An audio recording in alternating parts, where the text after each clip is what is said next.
চমৎকার তো। তোমার অনেক পছন্দ হয়েছে তাই না? হ্যাঁ, আইডিয়াটা খুব দারুণ। আচ্ছা, একটা কাজ করলে কেমন হয় বলো তো?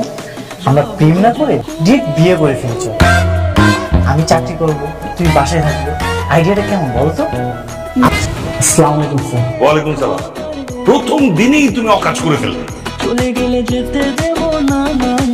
স্যার, সব রোগীর ভিতর কি বলবো, সেবা দেওয়ার আগে ভয় পেয়ে যায়। তুমি তো রোগী নাকি, ওর তো কোনো প্রবলেম হয়। স্যার, আমারও শুনবেন না আশা করি। আমি ভালো করার চেষ্টা করছি। হ্যাঁ, খুব মনোযোগ দিয়ে কাজ করো।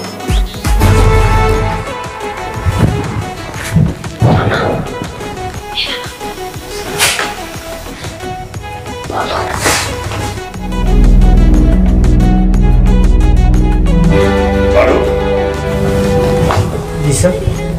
তোমাকে যে ডেট এক্সপায়ার ওষুধগুলো ফেরত দিয়ে নতুন ওষুধ আনতে বলেছিলাম, এনেছো? হ্যাঁ স্যার, এনেছি। কই দেখাও।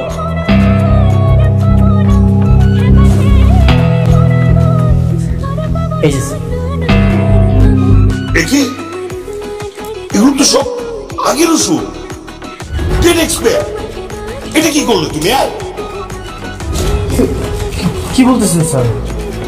আমি তো পুরনো ওষুধগুলো ফেরত দিয়ে নতুন ওষুধ এনেছি। ফার্মেসিতে নতুন ওষুধগুলো বিক্রি করে কাজ করছো না? না না স্যার, কি বলেন? বিশেষ করে আমি এমন কিছু করিনি। আর কত নিজের দোষ লুকাবে? আমি তো তোমাকে হাতে হাতে ধরলাম, তাই না? Sorry sir. এমনিতে তুমি অনেক অন্যায় করেছো। তুমি কি জানো, এই খবর উপরে গেলে তোমার জেলও হতে পারে। মামা, এখন আমার চাকরিটা পার্মানেন্ট থাকবে তো? Hopefully. এখন আমি কি করবো আমি কিছু বুঝতে পারছি না। আমি তো তোকে আগেই বলছিলাম এভাবে কোনো লাভ হবে না। এখন আমার কথা মতো সব সত্যি হলো তো? হ্যাঁ, তাই তো হলো। এভাবে প্রতিযোগিতা দিয়ে চাকরি করা যায় না, এটাও তো তোর বুঝতে হবে, তাই না? কিন্তু আমার তো কোনো দোষ ছিল না, আমি কোনো দোষই করিনি।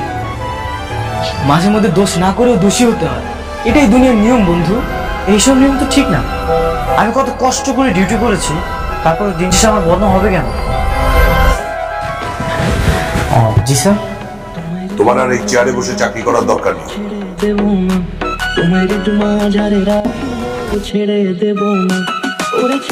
উপর মহল থেকে তোমার এক মাসের পারফরমেন্সের উপর নেগেটিভ রিপোর্ট এসেছে। তারা মৌসুমীকে পার্মানেন্টলি বহাল করে তোমাকে ছাঁটাই করতে পারে। তুমি অবশ্য তোমার বাবার মাধ্যমে আবার আবেদন করতে পারবে। থাক স্যার, তার দরকার নেই।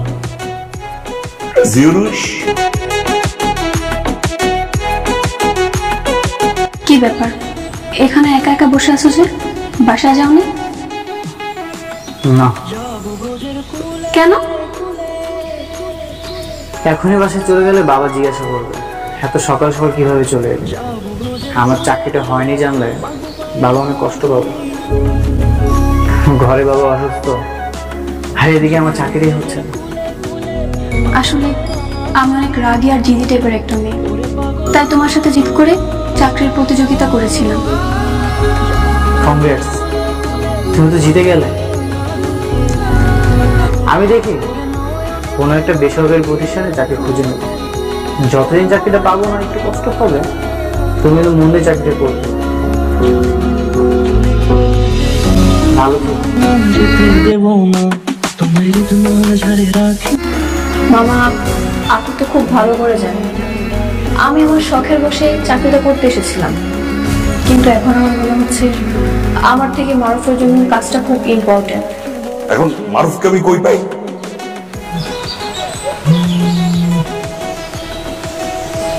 আসসালামু আলাইকুম স্যার। ওয়ালাইকুম সালাম। মারুফ, কি অবস্থা? এই তো স্যার, ভালো। শোনো, তোমার জন্য একটা গুড নিউজ আছে। কি খবর স্যার? তোমার চাকরি পার্মানেন্ট হয়ে গেছে। আরে মৌসুমী চাকরি ছেড়ে দিচ্ছে, আমরা তোমাকে পার্মানেন্ট করে নিব। চাকরি ছেড়ে দিয়েছে কেন? সেই কথা আমি তোমাকে পরে সব বুঝিয়ে বলবো। তুমি কালকে সকালে কাগজপত্র নিয়ে ক্লিনিকে চলে আসো, ঠিক আছে? জি স্যার, আমি চলে আসবো। থ্যাংক ইউ মৌসুমী। কেন বলো তো? চাকরিটা আমার সত্যি সত্যি অনেক দরকার ছিল। এখন আর কোনো টেনশন কাজ করতেছে না। Thank you. তোমার খুশি দেখে আমারও খুব ভালো লাগছে। তুমি তো একদিন বলেছিলে চাকরি বাদ দিয়ে তোমার বাসায় বউ হয়ে যাবে। এখন তো আমি তোমার জন্য চাকরিটা ছেড়ে দিয়েছি। তারপর বলো, অফারটা কি এখনো রয়েছে?